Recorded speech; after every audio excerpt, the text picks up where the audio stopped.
It's time for what America really needs. Faith, family, fitness, freedom. From the home of Pikes Peak, here are your hosts Jason Lupo and Aaron Lujan. Faith, family, fitness, freedom on 100.7 The Word. Also joining you on YouTube and Rumble. For those of you joining us here, I'm sitting here with my co-host Aaron Lujan. Hello. And just the guy, Jim Miller. Hello, hello. And today we're talking about a crisis that is affecting American men. Go ahead, take us away, Aaron. There's this crisis that's happening amongst men. It's men's health. We're seeing a lot of advertisements in the popular culture of testosterone level because primarily testosterone levels are plummeting in this country. Young men are suffering from low testosterone and it's being blamed on plastics, soy, pornography, being sedentary. And we're even experiencing erectile dysfunction for men under 30, which is a new thing. So the question becomes, what does this have to do with this metabolic disease? Is this porn addiction? What is happening to our young men? And so the bigger picture, I think, is that it's spiritual. I think what's happening is men are under attack because men have been appointed by God to be the leaders of the society, the leaders of our family, our culture, our nations. And so there's that Bible verse that says the enemy, when he comes, or when a thief comes in to break into a house and steal, kill, and destroy, the first thing he'll do is tie up the strong man so that he can have his way with the home. And so I think that's what's happening en masse at large in spiritual terms, that the strong man of America, the fatherhood, masculinity has been bound up by pornography, by the microplastics, by this multi-pronged assault on men, and it's resulting in literally losing their manhood. I mean, when we talk about erectile dysfunction and testosterone, we're literally talking about the sexuality of men, and I think sex is very important because it's, I think at a biological level, it's what drives men to achieve. It's kind of like the damsel in distress archetype where the man wants to be the hero and save the princess. I think God has designed us that way, and I think the enemy has perverted that by going after men's sexuality and purity in that regard. Well, and that's why I think that on top of that, I think that there's a coordinated effort to reduce the population of the planet from the globalists. And this fits right into that narrative that all of a sudden you make men infertile through the course of our food and through everything else that's going on in our environment and our planet in order to basically reduce the population count and men reproducing. And I think that's a huge element of the LGBTQ plus movement as well, is this idea that, you know, we need to not have children. And we see that there's generations coming up that have this idea that they're never going to have children. I mean, I hear that from kids all the time. I'm never going to have kids. That was never what you heard, even 20, 30 years ago with kids. I mean, they didn't grow up thinking there's no way I'm having kids. No, whereas today they're like, we're not having kids. Don't get married. I think there's another portion with this too. So I'm kind of a caveman or whatever. I don't know. But look, I have to be careful even defending myself or my own. And a lot of us do now, because if not, we'll get charges and we'll go to jail. You stop a thief, you're going to get in trouble. There's a lot of duress things. And I know I mention this a lot, but on a legality sense, where if you do the right thing or something, or some idiot comes at you all aggressive, you have to be real cautious and careful nowadays. I personally, what I do is I make sure I build a whole profile and make sure that whoever's coming at me aggressively, I'm like, all right, rule of threes. I know you're a piece of crap, and you're going to come at me all sideways, and I make sure there's no other absolute decision choice. I can't leave. I can't walk away. Whatever, cursing, throwing a mud at me or something, whatever, it's fine, and I have no other choice when I finally have to throw fists nowadays, because I'm the last, like I said, the era where cars attracted women, the old kneecap era, the fist fight in the street era and stuff. But we have to be careful because you have people come at you aggressively as a man, and you'll come at them hard and be like, no, dude, I'm done. I'm finished you. Stay away from mine and me and everything that has anything to do with me, and I'll defend it. But then you'll get everything taken away from you and from a legal sense or charges put, and you'll go spend your time in jail and lose everything and not be able to feed and take care of your family too. It's a big part of a lot of what we're talking about, trying to keep you hindered, because This is me toned down. If nobody doesn't know, anybody that's known me for any amount of time, knows that this is me very low energy. This is the low testosterone version of Jim, because I know that Jim has plenty of testosterone rolling around. I can feel it from where I'm sitting. I can smell it. And I have to be, because I live in a world where if I'm mad about a problem, I don't like a bunch of freaking thieves. I don't like pedophiles, rapists, sex traffickers. I don't like any of this stuff. Society will sit there and poke at me for being mad about these things than ever address the problem, because it's easier for them. And it will say I'm the problem for not liking problems in our society, our community, around our families. I mean, even in my own family, I don't like problems in my own family. As a man, you don't have any morals, values, or ethical standings if you're not upholding them to the people that you're related to, whether it's in-laws or by blood or your friends or people you do business with. If you don't uphold those morals, you have none. And those should be upheld to the most with your friends, your family, your in-laws, all the people you do business with. Because you shouldn't be tolerating terrible evils or bad things around you. And if you don't hold it up to what's closest to you, which is usually your family, you don't stand for nothing and you have no morals, values, or ethics. But my own family would be like, oh, well, family comes first. And I was like, no, it does, but not in the sense that you're portraying it, because I cannot allow problems in the family, issues to be cultivated and grown. I should be fighting against them, especially around our family, even if they do come out of our family. I should be still against them if it's an issue.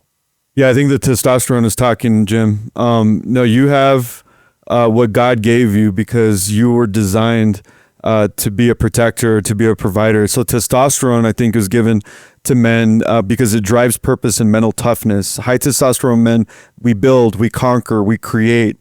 Low testosterone men procrastinate and cope through porn, video games, junk food. Testosterone, from a scientific observation, contributes to resilience against stress. It technically, at a molecular level, blocks cortisol, the stress hormone. So it prevents anxiety and it prevents depression.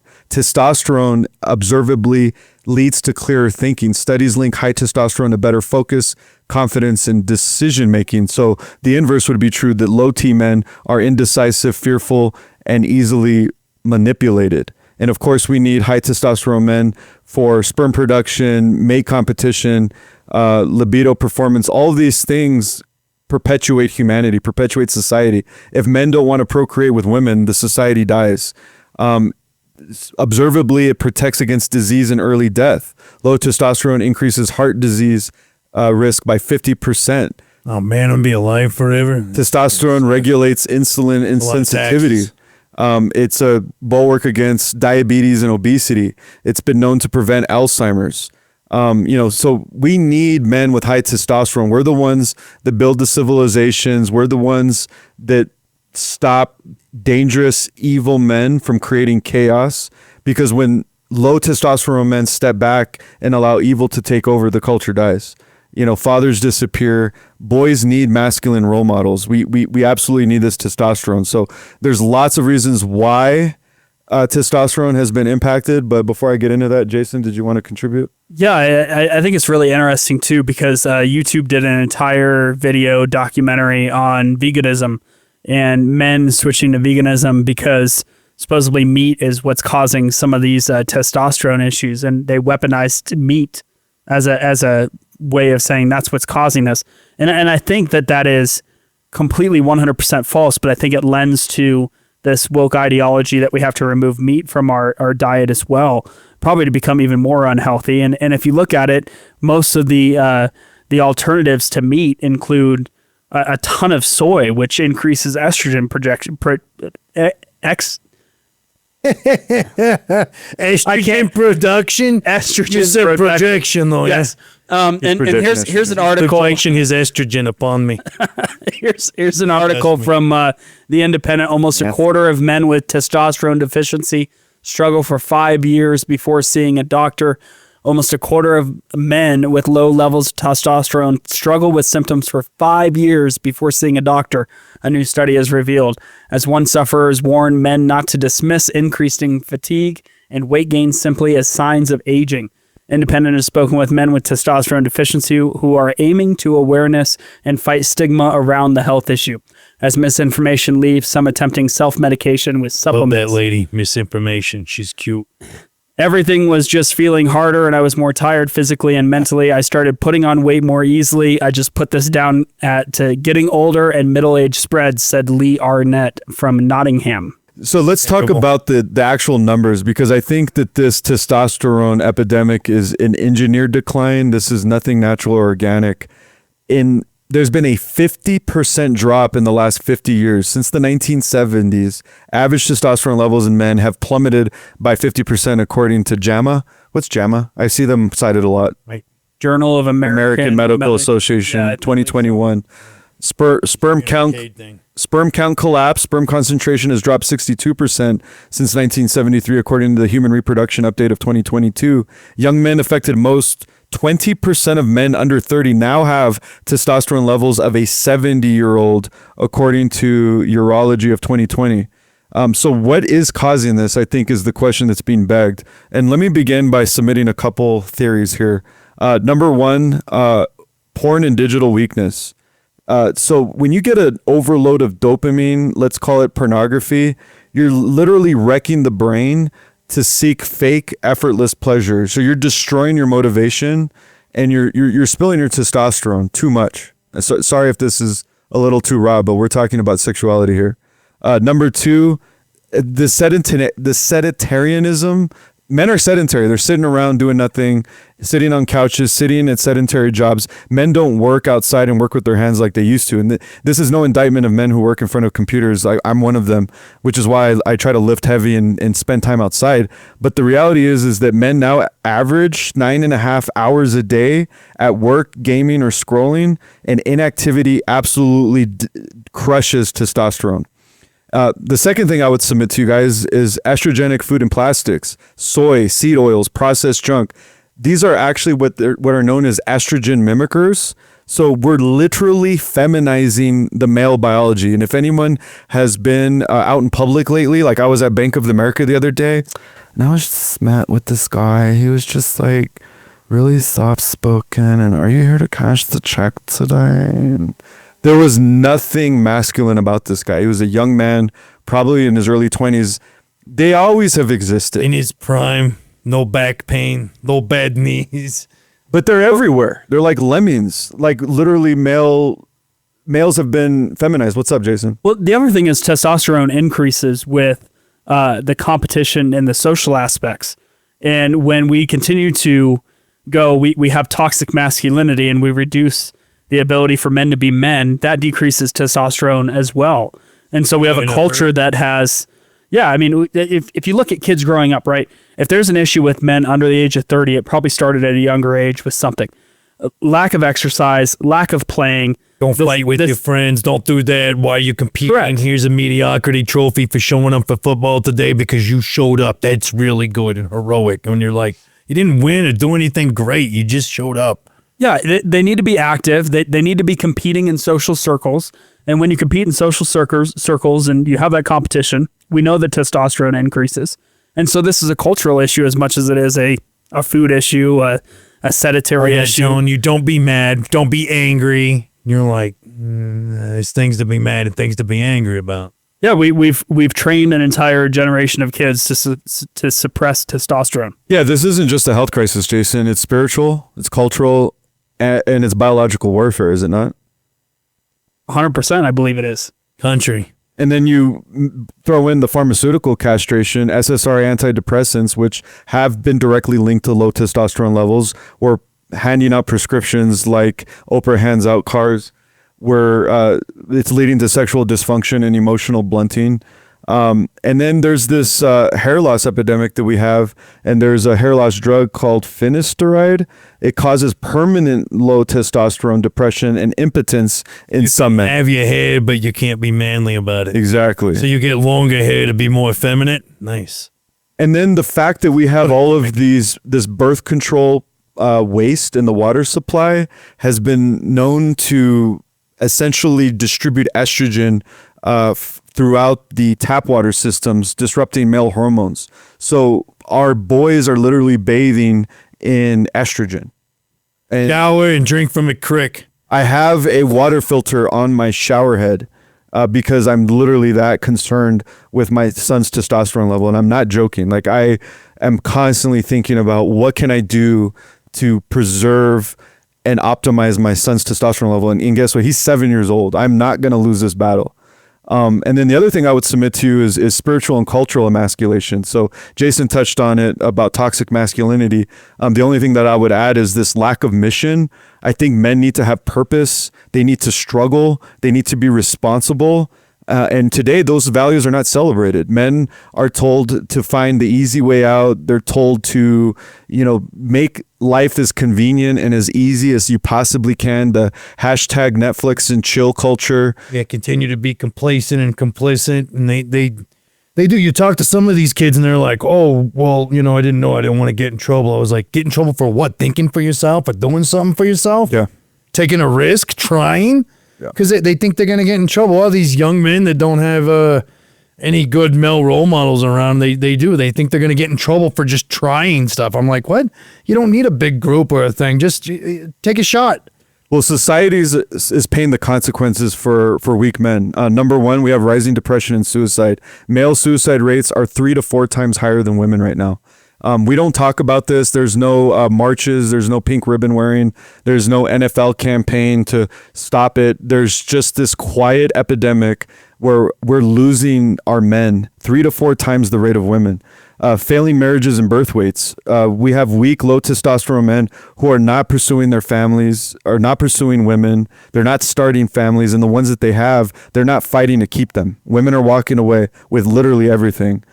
We have a collapsing workforce of productivity with passive, unmotivated men who simply don't want to build, lead, and innovate. Guys, the countries and the nations of this world are only going to be as strong as their men. And if their men are not innovating and developing new drugs and building new software and building buildings and innovating in all the arts and the sciences, we're gonna die as a culture. Look, you're right. You're right. You're very right. Look at the military recruiting videos from other countries versus ours.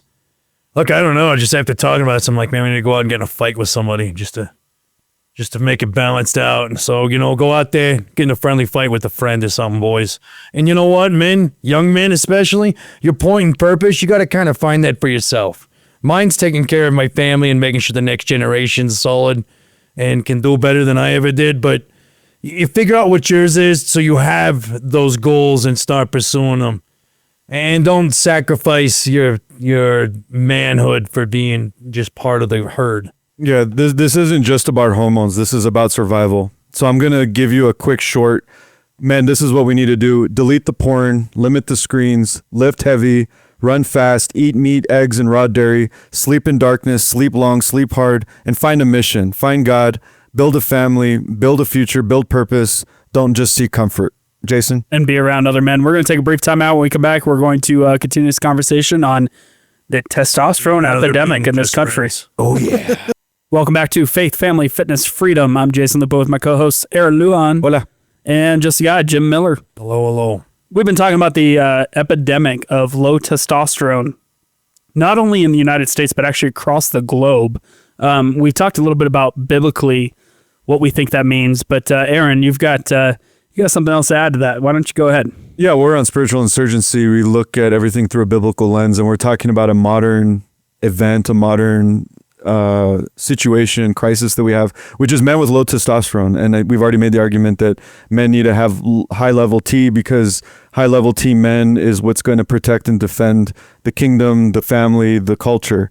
So testosterone is kind of at the center of this conversation. And if you look in scripture, to the story of Samson, and Jim was reminding me of this, the Philistines didn't defeat Samson by strength. They seduced him, they blinded him, they put him to work grinding grain like an animal. And Satan is doing the same thing to modern men. He's draining their strength, their purpose, and their manhood. So today we were going to expose this health crisis because it's spiritual warfare. Delilah was a deception. Delilah lulled Samson to sleep on her lap, then called a man to shave his strength away.